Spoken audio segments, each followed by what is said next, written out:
नमस्कार दोस्तों, मैं राकेश कुमार आप सभी का आपके अपने YouTube चैनल तैयारी जीत की बाई आरके सर में स्वागत करता हूं। और दोस्तों आज हम बात करेंगे 19 तारीख के फर्स्ट शिफ्ट में पूछे गए यूपी जेल बॉर्डर के जितने भी प्रश्न मुझे मिल चुके हैं। दोस्तों यहां पे पूरा पेपर मिल गया था, जिसमें से हिंदी और जीके का प्रश्न मैं यहां पे करवा रहा हूं, क्योंकि दोस्तों हिंदी में टाइपिंग करने में बहुत टाइम लगता है। इसलिए दोस्तों पहले हिंदी और जीके का क्वेश्चन मैं करवा रहा हूँ। अगर जो भी क्वेश्चन का आंसर आपको गलत लगे आप कमेंट करके ज़रूर बताएं। वैसे मैं पूरी कोशिश करूंगा कि पूरे क्वेश्चन का आंसर बिल्कुल एक्यूरेट मैं आपको दे पाऊं। फिर भी अगर कोई क्वेश्चन गलत होता है तो उसके लिए सॉरी, आप लोग कमेंट करके ज़रूर बताएं। यहाँ पे पहला प्रश्न था दोस्तों कि निम्नलिखित वाक्य के खाली स्थान के लिए सही मुहावरा चुनना था। दोस्तों निम्नलिखित वाक्यों के खाली स्थान के लिए सही मुहावरा क्या है? तो दोस्तों ये कंगाली में आटा गीला होना, इसका पहला का राइट आंसर हो जाएगा। ठीक है, चलिए दूसरा प्रश्न देखते हैं। महाजनी शब्द में प्रयुक्त प्रत्यय पूछा था, तो यहाँ पे ई हो जाएगा इसका राइट आंसर। चलिए यहाँ पे प्रश्न देखेंगे फटाफट। हिंदी राम काव्य परंपरा के अंतर्गत एक विशिष्ट कृति किसकी है? तो दोस्तों ये रामचंद्रिका की है। दोस्तों रामचंद्रिका इसका राइट आंसर हो जाएगा। और दोस्तों वीडियो को कमेंट करके ज़रूर बताएं कैसी लगती है। और दूसरी बात कि आप लोग वीडियो को लाइक नहीं करते। दोस्तों लाइक नहीं करेंगे तो हमें मोटिवेशन कैसे मिलेगा? इतना टाइम लगता है आप लोगों के लिए वीडियो बनाने में, तो एक लाइक ज़रूर कर दें और वीडियो को शेयर करना ना भूलें। चलिए यहाँ पे एक प्रश्न था, वाक्य में आए रिक्त स्थान के लिए विकल्पों में से सही शब्द चुनना था। तो दोस्तों गांव के लोगों को कहते हैं, तो गांव के लोगों को क्या कहा जाता है? तो ग्रामीण व्यक्ति कहा जाता है। एक तौर पे ये देहाती व्यक्ति भी कहते हैं, लेकिन दोस्तों वहाँ पे सही विकल्प नहीं दिया था, तो ग्रामीण व्यक्ति आपका राइट आंसर हो जाएगा। गणपति चंद्र गुप्त ने हिंदी का प्रथम कवि किसे माना था? तो दोस्तों शालिभद्र सूरी को माना था इन्होंने हिंदी का प्रथम कवि। ठीक है, यहाँ पे प्रश्न है दोस्तों, निम्नलिखित शब्दों में से यौगिक शब्द की पहचान कीजिए। जी हाँ दोस्तों, निम्नलिखित शब्दों में से यौगिक शब्द की पहचान। तो दोस्तों यौगिक शब्द जो था वो था पुस्तक। यहाँ पे प्रश्न है, वाक्य में आए रिक्त स्थानों के लिए विकल्पों में से सही शब्द चुना था। तो यह कविता किसने लिखी है? तो यहाँ पे किसने जो था आपके ऑप्शन में, ये राइट आंसर हो जाएगा। यहाँ पे प्रश्न है दोस्तों, राम कुमार वर्मा ने प्रेमाख्यान परंपरा का प्रवर्तक किसे माना है? जी दोस्तों राम कुमार वर्मा ने प्रेमाख्यान परंपरा का प्रवर्तक किसे माना है? तो मलिक मोहम्मद जैसी को इन्होंने माना है। यहाँ पे प्रश्न है, दो चट्टानों पर साहित्य अकादमी पुरस्कार पाने वाले कवि हैं, तो हरिवंश राय बच्चन हो जाएंगे यहाँ पे राइट आंसर। माखनलाल चतुर्वेदी को किस रचना पर साहित्य अकादमी पुरस्कार मिला है? तो दोस्तों हिम तरंगिणी, दोस्तों हिम तरंगिणी पे मिला था इनको साहित्य अकादमी का पुरस्कार। यहाँ पे प्रश्न है, निम्नलिखित में से कौन सा समास विग्रह वाला पद है? दोस्तों निम्नलिखित में से कौन सा समास विग्रह वाला पद है? तो ये नगर प्रवेश आपका राइट आंसर हो जाएगा। इसका राइट आंसर हो जाएगा नगर में प्रवेश, तो इसलिए नगर प्रवेश इसका राइट आंसर हो जाएगा। निम्नलिखित में से समासिक पद चुनना है। दोस्तों निम्नलिखित में से समासिक पद क्या है? तो ये वायु वेग हो जाएगा। यहाँ पे प्रश्न है, उद्घाटन का संधि विच्छेद क्या होगा? तो उत प्लस घाटन, यहाँ पे राइट आंसर हो जाएगा। यहाँ पे प्रश्न है, भारत के उच्चतम न्यायालय तथा उच्च न्यायालय की भाषा संबंधित निर्देश किस अनुच्छेद में दिया गया है? तो दोस्तों ये अनुच्छेद 348 यहाँ पे राइट आंसर हो जाएगा। यहाँ पे प्रश्न है, प्रभु जी तुम चंदन हम पानी पक्ति किस कवि की है? तो दोस्तों ये रैदास यहाँ पे राइट आंसर हो जाएगा। निम्नलिखित में से किस शब्द का वचन एक सा नहीं रहता? तो दोस्तों यहाँ पे बेटा हो जाएगा आपका राइट आंसर। मैं घर जाता हूँ, इस वाक्य में सहायक क्रिया कौन सी है? तो दोस्तों ये यहाँ पे हूँ जो है यहाँ पे सहायक क्रिया हो जाएगी। जहाँ दो या दो से अधिक धातुओं का प्रयोग साथ साथ किया जाता है वह क्रिया क्या कहलाती है? तो नाम धातु कहलाएगी। निम्नलिखित में से सही वाक्य की पहचान कीजिए। तो दोस्तों मुझे बहुत आनंद आता है, ये सही हो जाएगा। ऑप्शन सी आपका राइट आंसर हो जाएगा। रामविलास शर्मा को साहित्य अकादमी पुरस्कार किस वर्ष प्रदान किया गया था? तो दोस्तों इनको 1970 में किया गया था। यहाँ पे प्रश्न है, राष्ट्र में ई प्रत्यय लगाने पर कौन सा नया शब्द बनेगा? तो राष्ट्रीय बन जाएगा आपका नया शब्द। यहाँ पे प्रश्न है, विज्ञान में कौन सा उपसर्ग लगा है? तो दोस्तों वी जो है, वी ये उपसर्ग लगा हुआ है। निम्नलिखित शब्दों के निम्नलिखित शब्दों के क्रम से परिवाची शब्द होंगे। तो दोस्तों उमा, सुत और सुधा ये आपका राइट आंसर हो जाएगा। यहाँ पे प्रश्न है, तेलुगु शब्द की उत्पत्ति निम्नलिखित में से किस शब्द से हुई थी? तो त्रिलिंग शब्द से उत्पत्ति हुआ था तेलुगु शब्द का। विज्ञान के संदर्भ में सत्य कथन है। दोस्तों विज्ञान के संदर्भ में सत्य कथन क्या है ये बताना। तो विज्ञान एक सापेक्ष अवधारणा होती है, ये राइट आंसर हो जाएगा। निम्न में से किसका कोई भी सिद्धांत अपने आप में कभी निरपेक्ष, अकाट्य या परम सत्य नहीं होता? तो दोस्तों इसका राइट आंसर हो जाएगा विज्ञान। न्यूटन का सिद्धांत किसकी वजह से परिष्कृत हुआ? दोस्तों न्यूटन का सिद्धांत किसकी वजह से परिष्कृत हुआ? परिष्कृत हुआ। तो ये क्वांटम फिजिक्स के अनुसार। आज भी उपग्रहों के प्रक्षेपण में किसका प्रयोग होता है? तो गुरुत्वाकर्षण सिद्धांत का। किसने न्यूटनवाद को झूठा करार दिया? तो दोस्तों क्वांटम फिजिक्स के द्वारा न्यूटनवाद को झूठा माना जाता है। प्रत्येक इस संधि भेद का उदाहरण है। तो यण संधि में ये आता है प्रत्येक। कनफटा इस समास भेद का उदाहरण है। तो बहुब्रीहि समास में ये आता है। रमेश चंद्र शाह को विनायक रचना के लिए सन 2014 में साहित्य अकादमी पुरस्कार से सम्मानित किया गया था। इस रचना की विधा क्या है? तो दोस्तों ये उपन्यास था।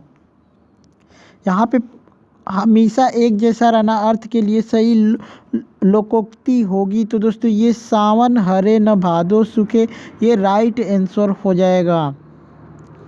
दिए गए पर्यायवाची शब्दों से वाक्यों में आए रिक्त स्थानों के लिए सही शब्द चुनना है। तो दोस्तों ये मृग का शावक हो जाएगा। ठीक है, मृग का जो शावक घास खा रहा है, जहाँ पे राइट आंसर हो जाएगा। दोस्तों कार्यकाली पत्र के अर्ध सरकारी पत्र व्यवहार इनमें से मुख्यतः किनके बीच किया जा सकता है? तो दोस्तों ये शासकीय अधिकारियों के बीच केवल किया जाता है, या फिर शासकीय राज्यों द्वारा, या फिर एक देश से दूसरे देशों के द्वारा इसी में किया जाता है। चलिए यहाँ पे प्रश्न है दोस्तों, निम्नलिखित में से सही वाक्य की पहचान कीजिए। तो इस पर्वतीय क्षेत्र में सर्वत्र शांति है, ये आपका राइट आंसर हो जाएगा। इतिहासकारों के अनुसार निम्नलिखित में से किसे दिल्ली का पहला सुल्तान माना जाता है? तो कुतुबुद्दीन ऐबक को दिल्ली का पहला सुल्तान माना जाता है। दोस्तों क्वेश्चन नंबर 39 सही से मुझे समझ में नहीं आया, इसलिए आप लोग उस क्वेश्चन को अवश्य देखें और समझ में आता है तो कमेंट करके ज़रूर बताएं। यहाँ पे प्रश्न है, निम्नलिखित में से कौन सी भाषा भारतीय संविधान की 8वीं अनुसूची में उल्लिखित आधारित भाषाओं में से नहीं है? तो दोस्तों ये फारसी भाषा भारत की 8वीं अनुसूची में नहीं है। वहाँ पर 22 भाषाएँ हैं, लेकिन उसमें फारसी भाषा नहीं है। यहाँ पे प्रश्न है, उत्तर प्रदेश के नौटंकी, रासलीला, कजरी, झोरा, छपेली और जैता निम्नलिखित में से किससे संबंधित है? तो दोस्तों ये लोक नृत्य से संबंधित है। यहाँ पे प्रश्न है, नीलगिरी खापली भारतीय कृषि अनुसंधान संस्थान द्वारा जारी निम्नलिखित फसलों में से किसकी एक उच्च उपज वाली किस्म है? तो दोस्तों ये क्वेश्चन का जवाब आप लोग कमेंट करके ज़रूर बताएं। चावल, चाय, सरसों और गेहूं। तो आप लोग कमेंट करके इस प्रश्न का उत्तर ज़रूर बताएं। यहाँ पे प्रश्न है दोस्तों, केंद्रीय पुलिस प्रशिक्षण अकादमी यानी CAPT में निम्नलिखित में से किस श्रेणी के अधिकारियों की बुनियादी प्रशिक्षण मिलता है? तो दोस्तों ग्रुप B और ग्रुप C, यहाँ पे दोनों राइट आंसर हो जाएगा। अगस्त 2020 में शौर्य चक्र पुरस्कार से किसे सम्मानित किया गया है? तो दोस्तों यहाँ पे एक ऑप्शन था आपके पेपर में, मेजर अमन सिंह, जो कि शौर्य चक्र से इनको सम्मानित नहीं किया गया था। शौर्य चक्र से केवल 2 लोगों को सम्मानित किया, सॉरी दोस्तों 3 लोगों को किया था।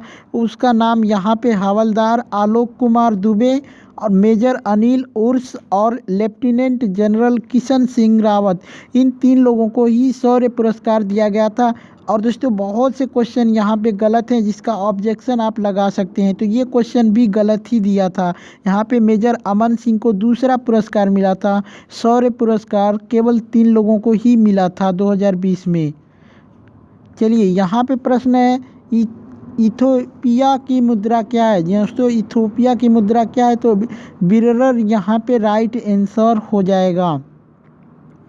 अर्जेंटीना का राजधानी कौन है ये बताना था। जी दोस्तों अर्जेंटीना की राजधानी का नाम बताना था, तो ब्यूनस आयरस हो जाएगा। जी दोस्तों ब्यूनस आयरस यहाँ पे आपका राइट आंसर हो जाएगा। मानव अधिकार परिषद निम्नलिखित में से किस वर्ष में गठित किया गया था? तो दोस्तों ये 2006 में गठित किया गया था। भारत में कितने केंद्रीय गुप्तचर प्रशिक्षण विद्यालय हैं? तो दोस्तों ये भी प्रश्न मुझे समझ में ही नहीं आया कि ये प्रश्न कहाँ से लिया गया है और इसका क्या आंसर होगा। ठीक है, अगर आपको समझ में आता है तो आप लोग कमेंट करके ज़रूर बताएं।